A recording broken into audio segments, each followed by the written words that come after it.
Gravado nos históricos estúdios da Unigran, direto de Dourados, interior do Mato Grosso do Sul. O estado que tem um advogado para cada 155 habitantes. Esse é o seu podcast Direito do Mato. Aqui é Fabrício Brown e o I Love PDF faz mais pela advocacia do que a OAB. Verdade. E aqui é o professor Vinícius e o meu corpo é um templo em ruínas. É o Templo de Salomão, então, depois. Eu sou o professor Fernando Machado. Essa aqui é para você que não quer ou quer dar uma indireta para visitas inconvenientes. Não ponhas muitos pés na casa do teu próximo, para que não se enfade de ti e passe a te odiar. Provérbios 25:17, né? Você coloca na frente de casa lá quando você... Para que a visita inconveniente, ela... Tapete da entrada de casa. Né? Como é que chama o tapete? É o... Tapete. Capacho, né? Capacho, é. Uma boa ideia. E começando esse episódio do Direito do Mato com aquele nosso necessário agradecimento a você, ouvinte, que acompanha o nosso projeto. Esse podcast é feito para você. Agradecemos também a Unigran por oferecer esse estúdio aqui e que só é possível com a ajuda do Paulo, que faz toda essa mágica aqui acontecer. E se você ainda não nos segue em nossas redes sociais, fica aqui o convite, um convite gratuito para que você nos siga no Instagram, para que você se inscreva em nosso canal do YouTube, para que você possa assistir os episódios pretéritos. E também, se você ainda utilizar o Facebook, estamos no Facebook, estamos em várias outras plataformas de streaming, né? Plataformas de streaming. E agora, a vinheta dos nossos patrocinadores.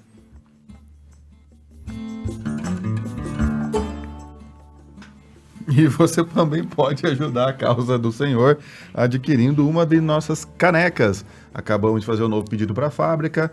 Em alguns dias já teremos mais algumas centenas de canecas para entregar para você, nosso ouvinte, né? Para presentear aí em qualquer situação, em qualquer momento.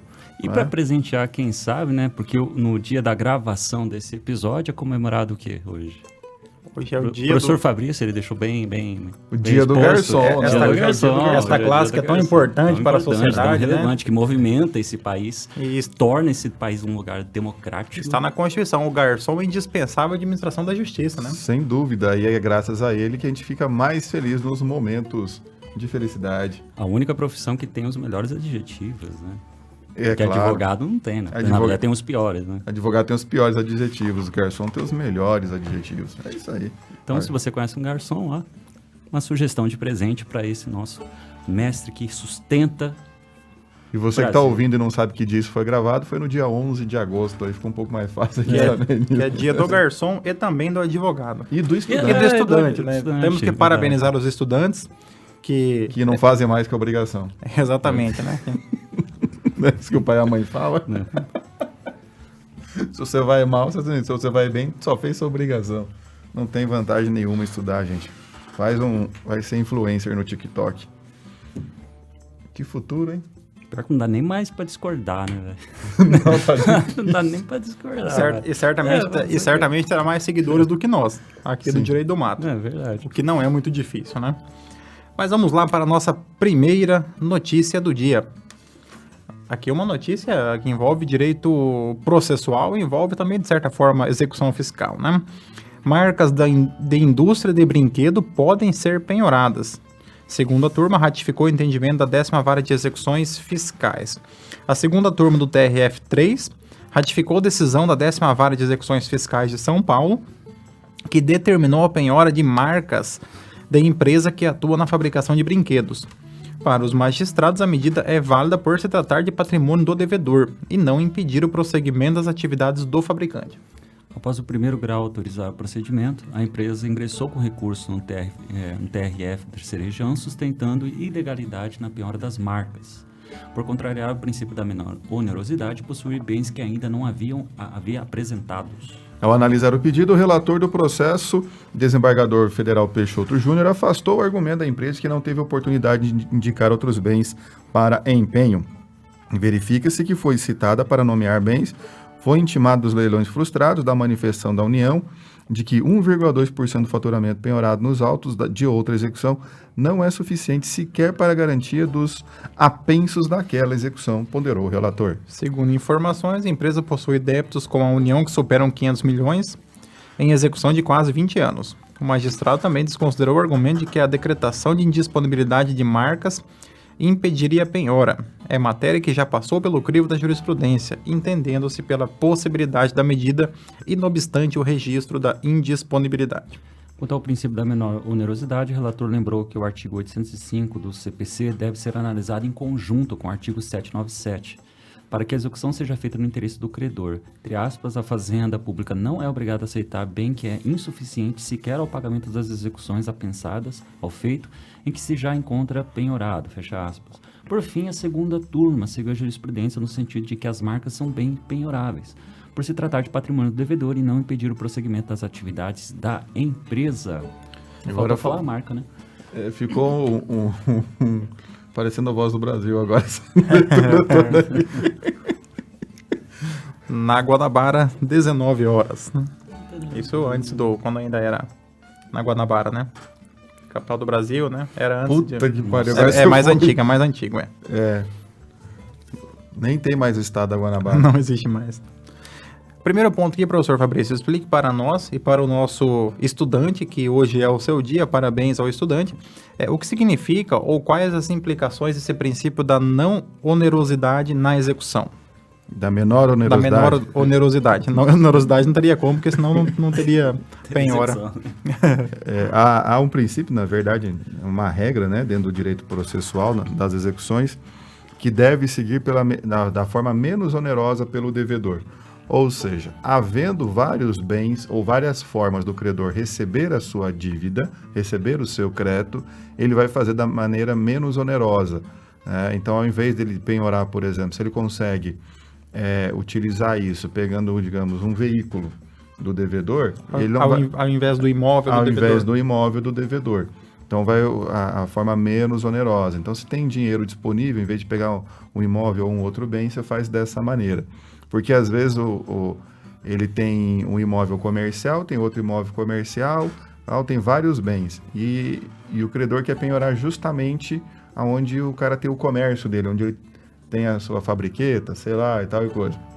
E pode, né, pegar um terreno baldio, né, que ainda não tem habitação. Dado o interesse do credor, às vezes, naquele bem. Então, nessa regra, o devedor ele vai pagar, tem que pagar, mas da forma que for menos onerosa para ele. Aquele que não tem patrimônio nenhum fica tranquilo, né? Ele não vai pagar mesmo. Então tá. Que é o chamado imortal, né? Aquele que não tem onde cair morto, né? Aí esse não tem.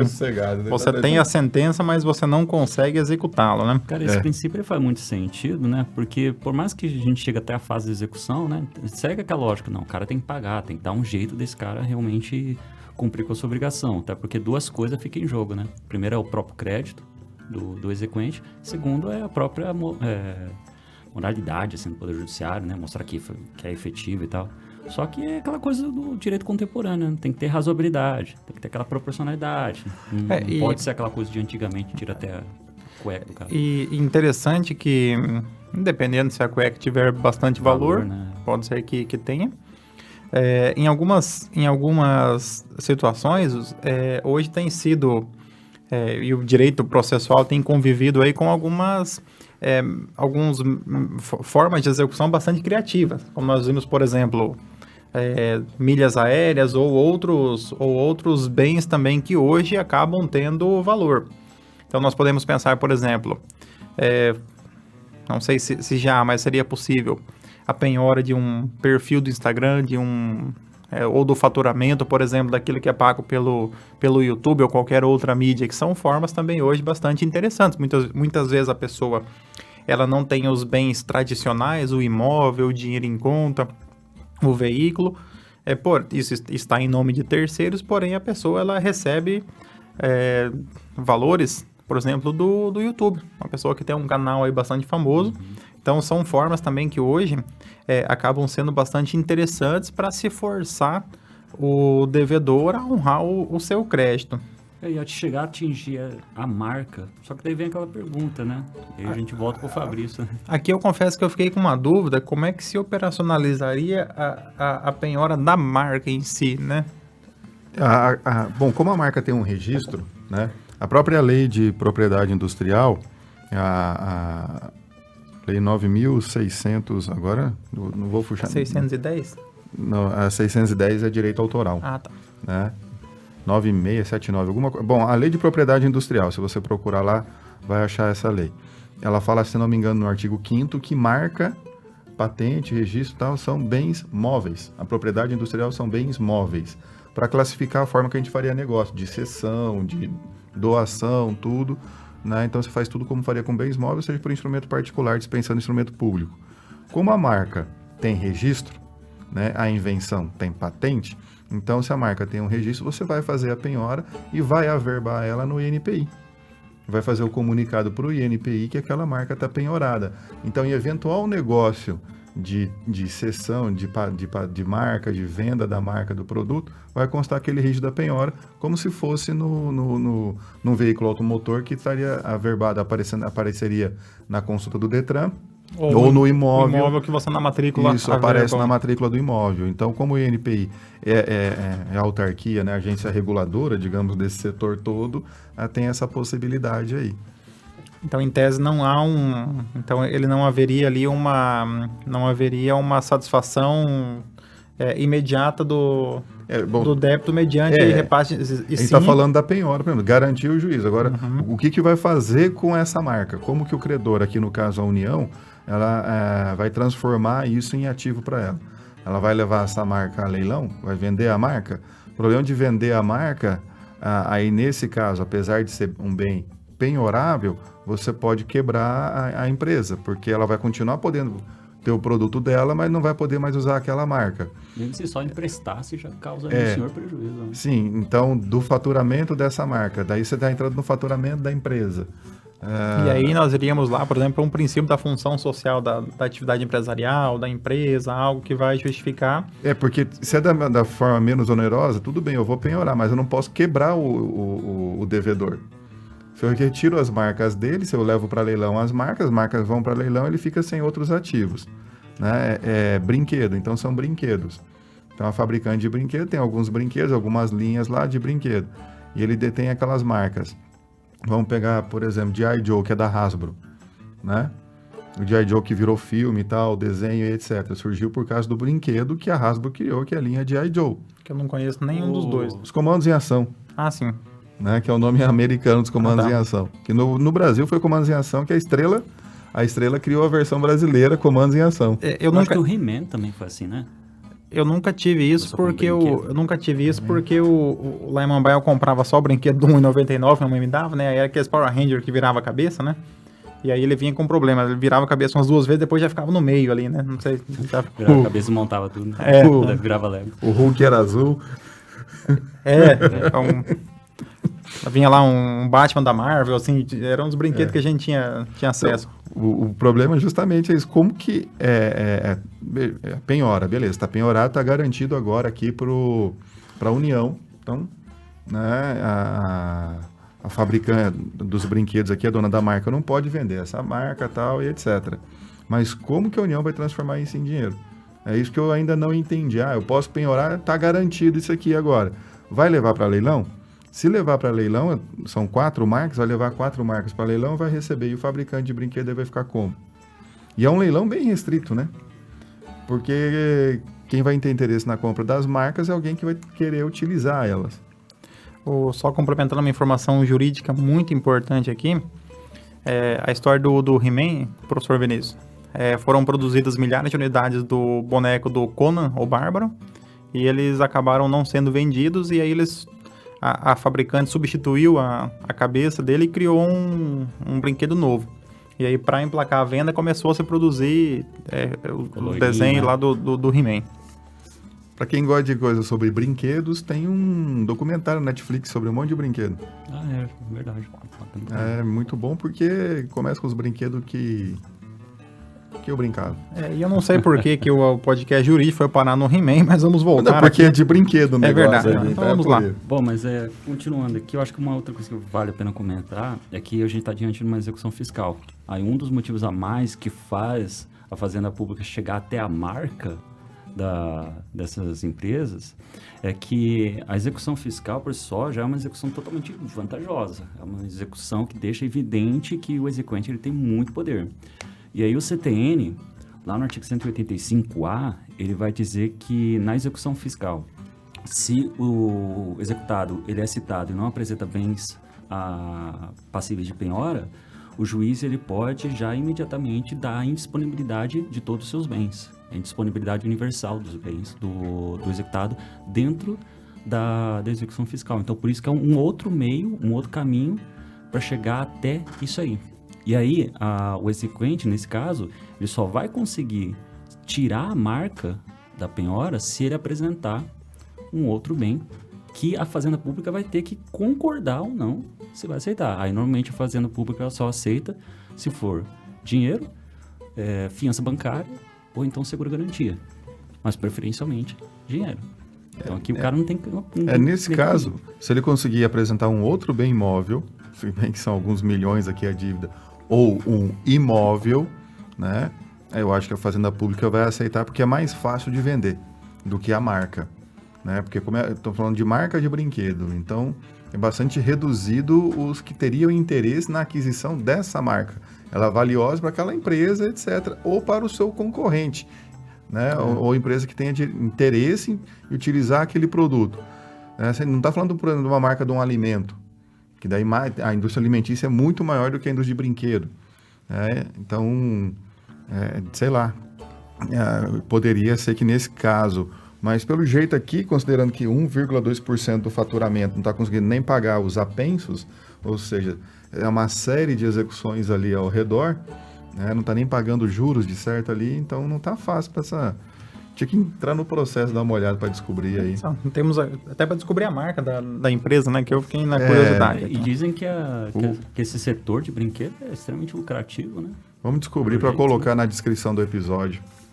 A gente tem ainda uns dias para fazer. A gente já coloca propaganda e ajuda também, faz uma divulgação para a empresa para ver se ela vende mais e paga a dívida e não para que pede. ela possa, possa nos patrocinar também, né? Eu não vejo problema nenhum. Dar uma mensagem direct aí. Mandar o recado pro Guri da Arte, né? Para a gente fazer essa pesquisa e ele procurar essas imagens para poder colocar. Guri da Arte não. Departamento de Publicidade e Marketing, por favor, né? Guri da Arte fica... Aí você desvaloriza o nosso... Os estagiários. Desvaloriza a nossa marca, né? Desvaloriza, né? Não, mas ele inclusive, ele paga a assinatura do Canva profissional, cara. O cara não é bom, hein? O guri é bom na Guri da Arte. Vamos para a nossa, depois dessa medida atípica de execução, vamos para a nossa próxima notícia. Professor Vinícius. União deve pagar R$300 mil por gravidez indesejada após laqueadura.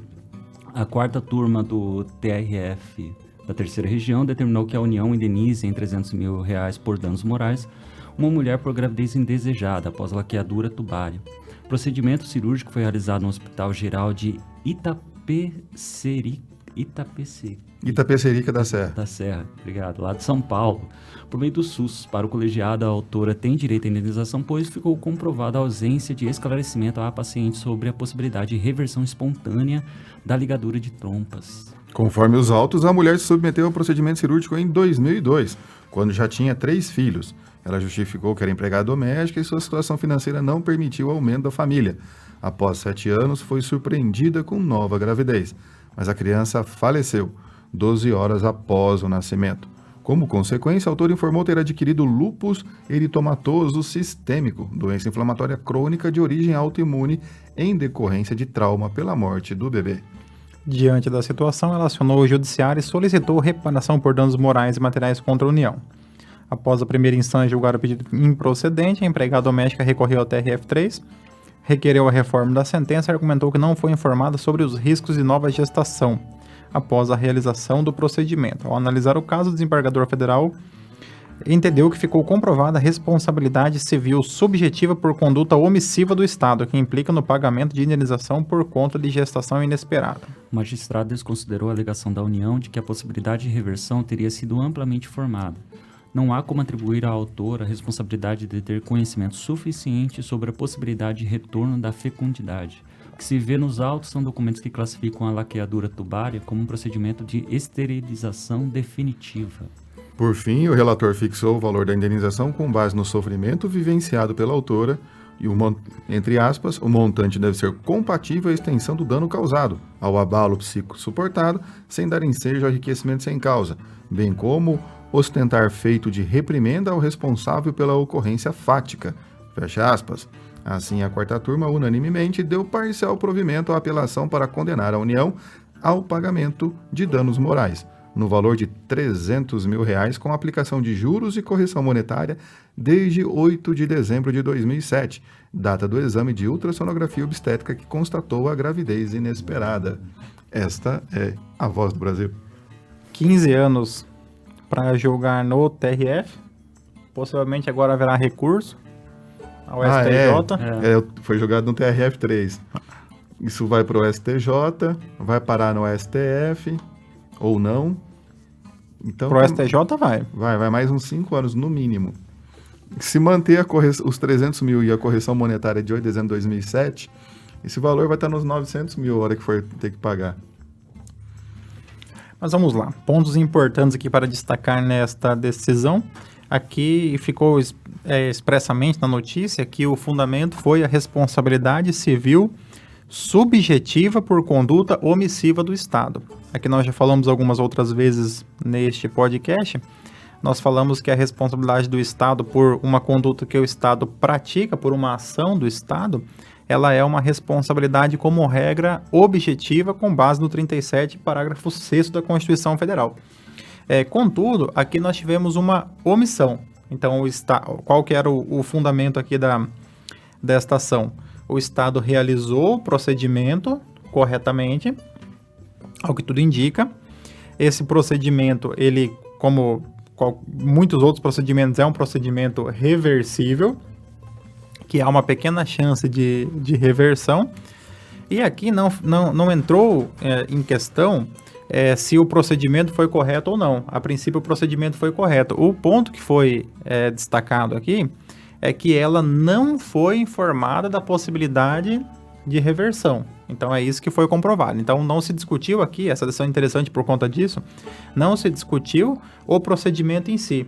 Se discutiu a ausência de um esclarecimento adequado para a pessoa, ao que tudo indica, uma pessoa de origem humilde, que não teria condições de, por exemplo, de por conta própria conhecer todos os detalhes de um procedimento complexo como esse.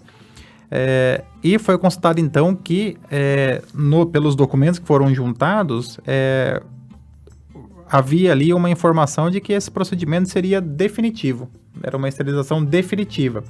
O que deu a definitiva porque o procedimento é definitivo, contudo, não ficou esclarecido que ele poderia ser naturalmente reversível. É dever do médico, né?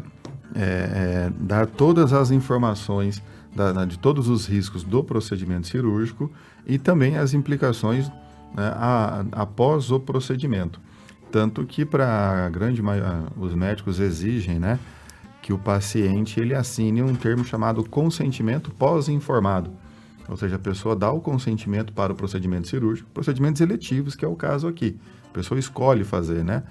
Dá o consentimento para o procedimento cirúrgico após ter recebido todas as informações. Então, ele está ciente de tudo isso.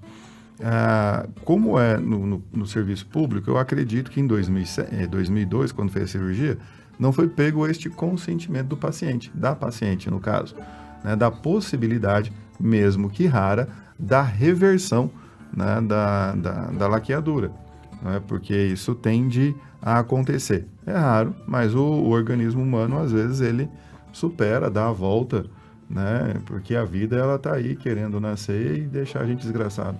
E aqui outro ponto interessante é que assim, a indenização ela não ocorreu, acredito que o ponto principal que convenceu o judiciário a indenizá-la não foi pelo simples nascimento de uma criança. Até porque a criança é uma bênção de Deus, não é, professor Vinícius? Sim, né? A criança é uma bênção de Deus, então o nascimento da criança por si só não foi levado em conta, e sim que houve um nascimento, porém a criança faleceu por complicações e ela adquiriu uma doença em decorrência deste fato, que é uma doença que ela tem uma das origens, é um estresse muito, muito forte, né?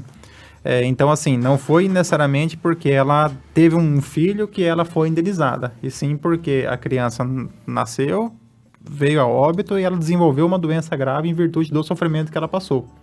Então, acredito que isso que tenha sido levado em conta para essa indenização. Quando ele fala ali o abalo psíquico suportado, eu acho que é nesse sentido o abalo psíquico, né?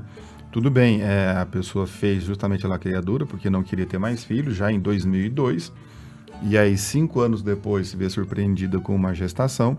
A gente não sabe também a idade da mulher, às vezes ela já tinha 3 filhos, já estava numa certa idade, já também planejando não ter. A idade mínima era 25, 25, hoje, né, é 25, e tem o projeto para reduzir para 21.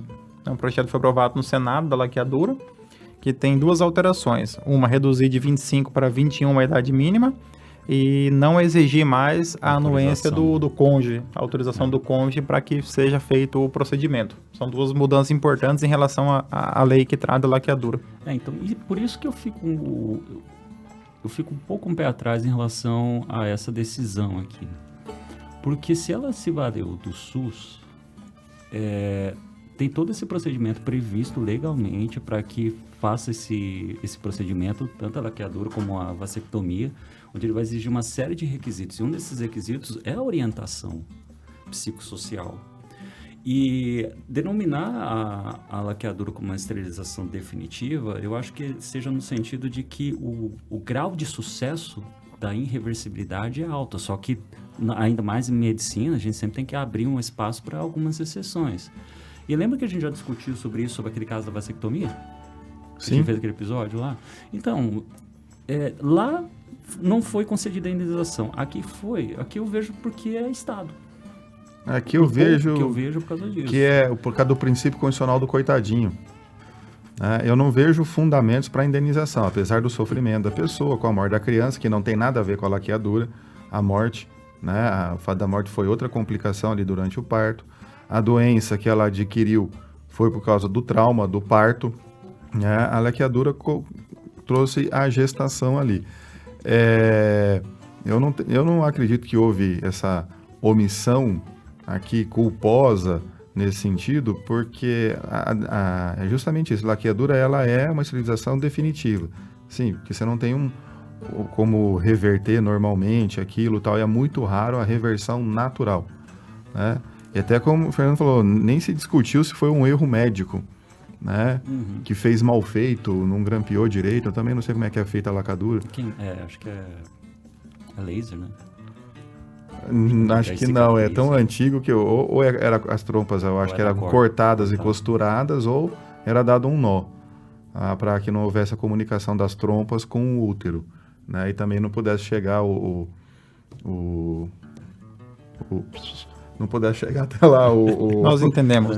Espermatozoide. Tentando aqui. Só que assim, o fato aconteceu em 2002, né? O efeito sonoro do nosso sonoplasta ficou bem adequado. O fato de ser em 2002, isso também tem que ser um fator relevante, né? Porque pode ser que lá realmente as informações não eram tão claras, tão precisas, assim, né? Então, pode ser isso. Eu dei certo. Acho que é de 90. Eu de certo. 90, eu acho. Não, laqueadura? Não, bicho, isso é antigo pra caramba. Não, o procedimento é antigo. Quando que ele passou a ser oferecido pelo SUS, também há muito tempo já. Acredito que já... 80, 70, 80 já tem. No SUS não é dessa idade. No SUS não, porque o SUS ainda mas não na rede havia. Pública já era feito. Mas assim, o que eu acredito é que ficou comprovado que não houve, então, esse esclarecimento devido para a pessoa, e a pessoa, não, nas condições dela, não teria como suportar o ônus de ser obrigada a conhecer todas as implicações cirúrgicas. Eu acredito que nesse ponto é que tenha... Porque é o dever da informação, né? Exato. Eu acho que aí pegou, mas assim, e mesmo se tivesse informado, beleza, a pessoa, ela não teria relações sexuais Ou só teria com outra Não, mas proteção, é que daí- continuaria tomando? Não, mas sendo a pessoa informada, aí você já não teria mais o fundamento que ela alegou de acreditar que era um procedimento definitivo. É o único Para uma ali. pessoa comum do povo, se você... Ou para qualquer pessoa fora da área médica, se você vê um procedimento que fala que ele é definitivo, você tende a crer que ele não tem reversão, ainda que tenha o 0,001 de chance de Infelizmente de ela ser foi reversível. sorteada, né? De entrar na exceção aí. Não, mas o desfecho da história que foi triste. Mas aqui está dentro do chamado risco administrativo. A administração pública, quando ela vai prestar um serviço, e ela assume o risco de qualquer falha na prestação do serviço ou qualquer dano provocado, ela ter que indenizar. Eu achei o valor um pouco exagerado, né? Mas tudo bem. Nessas horas, não é deles o dinheiro. Você então. achou exagerado porque não era você o advogado da parte aqui, né? Não, nesse Se sentido. fosse, bem. você gostaria do valor. Não, eu Até. achava pequeno ainda. Não, porque não é 300 mil, né? Isso aí já está, só considerando que nós já temos aí 2007, nós 15 já temos 15 anos, isso aí já está chegando nos 900 mesmo. Você já tem só isso, você já tem quase 200% de juros. E se transitar em julgado, vai precatório.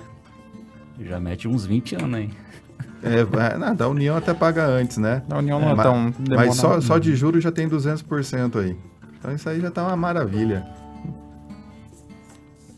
Já que falamos em honorários, né? Então, mais uma vez, parabéns para você que é advogado e depende do honorário para sobreviver. E parabéns para você que é garçom e que depende da gorjeta para sobreviver, que é o honorário mais justo a ser recebido. E parabéns pra nós, né? Que também a gente precisa disso, mas estamos aí, ó. Tamo na Para luta. nós que somos eternos estudantes. Isso. Aham. Agradecer aos nossos patrocinadores, né? E agora, então, os agradecimentos a você, irmão e irmã, que nos ouve, que nos acompanha, você que tem paciência conosco semanalmente, acompanhando aqui os nossos episódios, que nos ajuda a divulgar também este bonito projeto Direito do Mato. E acompanhe de forma definitiva os nossos episódios passados nas redes de streaming. Dá uma olhada, a gente lá no Spotify, dá uma olhada no nosso canal do YouTube. Aliás, se estiver vendo no nosso canal do YouTube, a gente espera que tenha deixado aquela curtida, um comentário, para o YouTube ajudar a divulgar mais o Direito do Mato. É isso aí, adquire uma de nossas canecas. Vai lá, põe na sua coleção. Eu sei que você tem um armário cheio delas. Que custa ter mais uma? São só... Eu não sei quanto que ficou o preço agora com a nova fabricação. Tem que esperar chegar o orçamento. Agora que reduziu o diesel mais uma vez, então a gente vai ter um barateamento no transporte. Pode ser, né? Tem que ver quantos pallets eu pedir. Mas tudo bem, gente. Estéreis ou mono.